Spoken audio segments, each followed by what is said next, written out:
Part 4 of Module 6, the musculoskeletal system. The musculoskeletal system is composed of muscles, bones, joints, tendons, cartilage, and ligaments. This system gives the body shape and structure. Anatomy includes bones, muscles, cartilage, tendons, ligaments, joints, and other connective tissues that support and bind tissue and organs together. Functions include supporting the body, allowing motion, creating heat, and protecting organs. Normal changes due to aging include changes in posture, weakness and slowed movement, loss of bone density, bones becoming more brittle, cartilage erosion, wearing out, joints becoming more stiff, muscles becoming more rigid or tight and losing their tone, strength. Common disorders and complications of the musculoskeletal system include osteoporosis. That's a condition in which bones lose mass, causing them to be brittle and break easier. It may be from a lack of calcium, loss of estrogen for women, a lack of regular exercise, or aging. Stooped posture is a common sign of osteoporosis. A fracture is a broken bone. Fractures are usually caused by some sort of trauma or accident. However, they can also occur spontaneously with osteoporosis. Fragile bones mean fragile residents. You may play an important role. Preventing falls is the greatest prevention of fractures. Elderly people are more prone to falling, and a fall can cause a fracture. Common signs of fractures are pain, swelling, and bruising. Movement may be limited. Fractures are generally diagnosed with an X-ray and are treated by specialists. Arthritis is another complication. It's a general term for the inflammation of joints. It causes pain, stiffness, and swelling. Osteoarthritis is a type of arthritis, also called degenerative joint disease. It's a condition in which the cartilage, which is meant to cushion bones, is slowly eroding. Without the padding of the cartilage, the bones begin to rub together.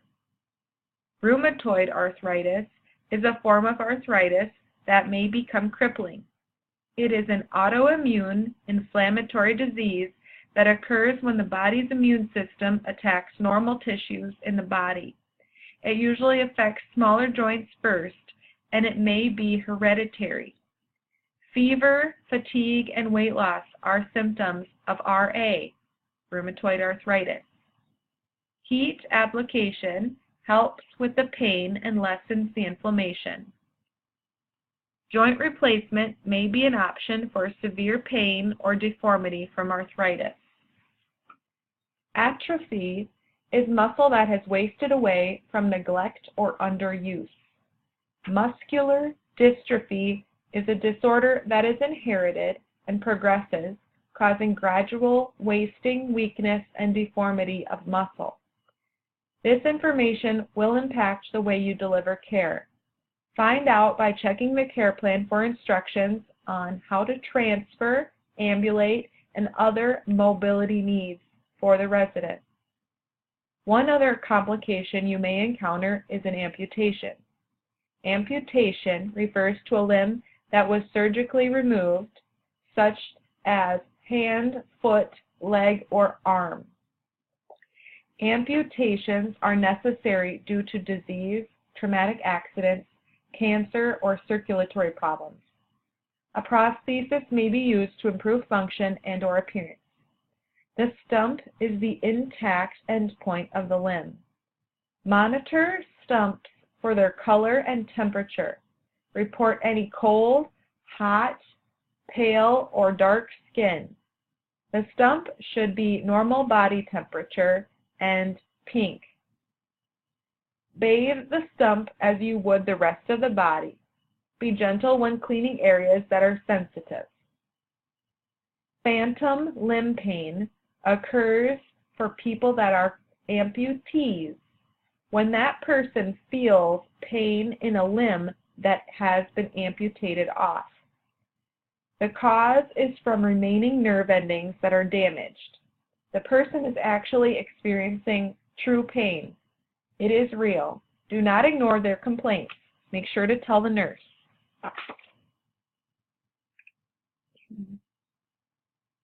Report to the nurse these other observations as well.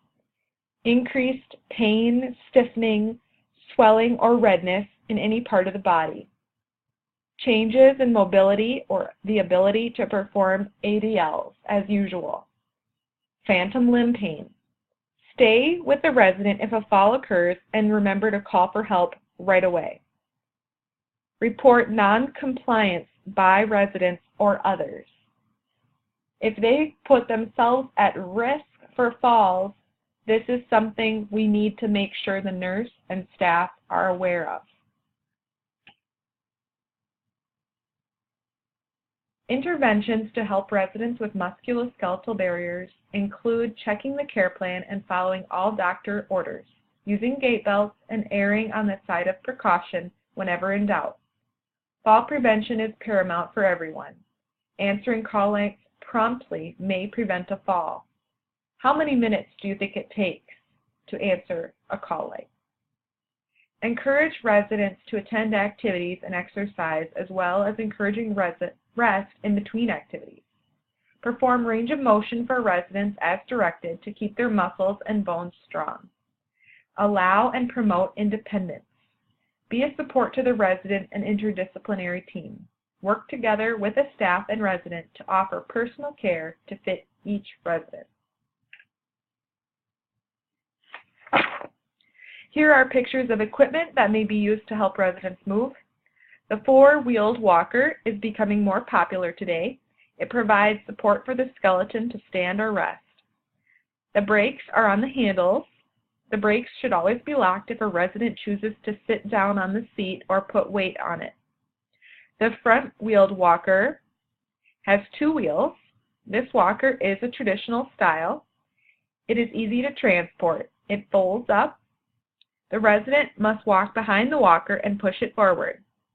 If a resident stands between the legs of the walker inside of the handles, they can easily trip. Please instruct them not to do this if you see them. You will practice ambulating a resident with a walker in lab, and more than likely, you'll get this experience at clinical. The third picture is an abductor pillow. This is used for residents following a surgery for hip replacement or dislocated hip. The pillow is positioned between the legs and secures the legs from leaning out of alignment. The pillow will need to be in place whenever the resident moves or turns while in bed. Ask the nurse for proper use of an abduction pillow.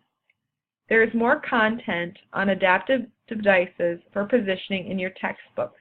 Please continue to review and be ready for skill review in lab.